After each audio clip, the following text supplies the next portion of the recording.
Magandang umaga sa inyong lahat. Ako nga pala si Tiffany Ramos at babahagi sa inyo ng ikalawang triumvirate. Pamilyar ba kayo sa salitang ito? Kung hindi pa, yan ang tatalakayin natin ngayon. May tatlong tao na bumuo ng ikalawang triumvirate na si Octavian, Mark Antony at Lepidus. Kilala niyo ba ang tatlong tao na ito? Kung hindi pa, yan ang pag-uusapan natin kung sino nga ba sila at ano ang history nila. Ngayon, pag-uusapan muna natin si Octavian. Alam niyo ba na si Octavian ay apo sa pamangkin ni Julius Caesar? Kung hindi pa, ngayon alam mo na. 18 taon pa lamang si Octavian noong paslangin si Julius Caesar. Bago pa mamatay si Caesar, ginawa na niyang tagapagmana si Octavian. Wala pa siyang kaalaman sa politika, nag-aaral pa lang sa paaralan sa Greece. Pinasalamatan siya ng Senado at binigyang katungkulan sa pamahalaan. Hinayaan ng Senado na mamuno si Octavian at iningatan niya ang republika kahit sa panlabas na anyo lamang. Ngayon, pag-uusapan naman natin si Mark Antony. Si Mark Antony ay isang Romanong politiko at general. Isa siyang mahalagang taga-suporta ni Julius Caesar bilang tagapangasiwang panghukbo. At ang panghuli ay si Lepidus. Si Lepidus ay pinagkaitan ng kapangyarihan at nawala sa kanya ang pamahalaan ng Gaul at Spain. Hinikayat niya ang rebelyon Sicily laban kay Octavian. Ngunit tinalikuran siya ng mga sundalo at ipinatapon sa Italy. Pamilyar ba kayo sa salitang Pax Romana at Roman Peace? Pang mababang panahon ng relatibong kapayapaan. Militar na naranasan sa imperyo noong ika-1 siglo at ika-2 siglo. Ngayon, tatalakayin naman natin ang mga emperador pagkatapos ni Augustus.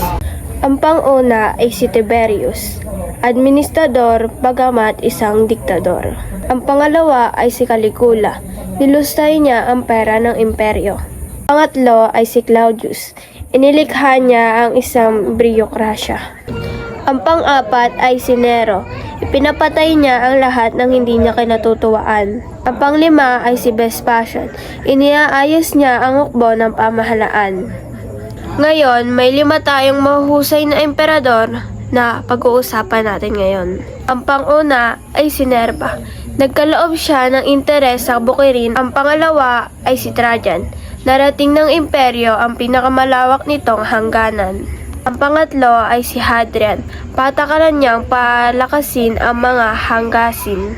Ang pang-apat ay si Antoninus. Ipinagbawal niya ang pagpapahirap sa mga Kristiyano. Ang lima at ang panghuli ay si Marcus, isang manunulat at scholar. Ngayon, pag-uusapan naman natin ang mga ambag ng mga Romano. Ang pang-una ay si Vergil. Ito ay patungkol kay Aeneas, ang mandirigma ng Troy. Si Horace, ang may akda ng isang liham para sa kaibigan. Ang pangatlo ay si Ovid. Isinulat niya ang akda ng Metamorphoses. Ang pang-apat ay si Livius, ang tinatawag na ama ng panitikang Romano. Ang lima ay si Cicero, ang isang estadista. Ang pang-una ay si Seneca, isang philosopher at dramatis. Ang una ay si Marcus, tinatawag siyang pinakamarunong na Romano. Pliny the Elder, tinawag siyang Natupalis. Ang una ay si Tacitus, ang may akda ng Annals. Ang pangalawa ay si Livy, ang may akda ng Annals of the Roman People.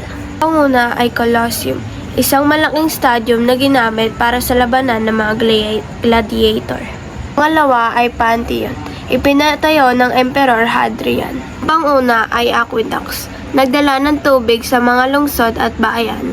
Ang panguna ay tunic, kasuotang pambahay na hanggang tuhod. Ang dalawa ay toga, isang tela na binalbal sa katawan ng mga mayayaman sa Rome.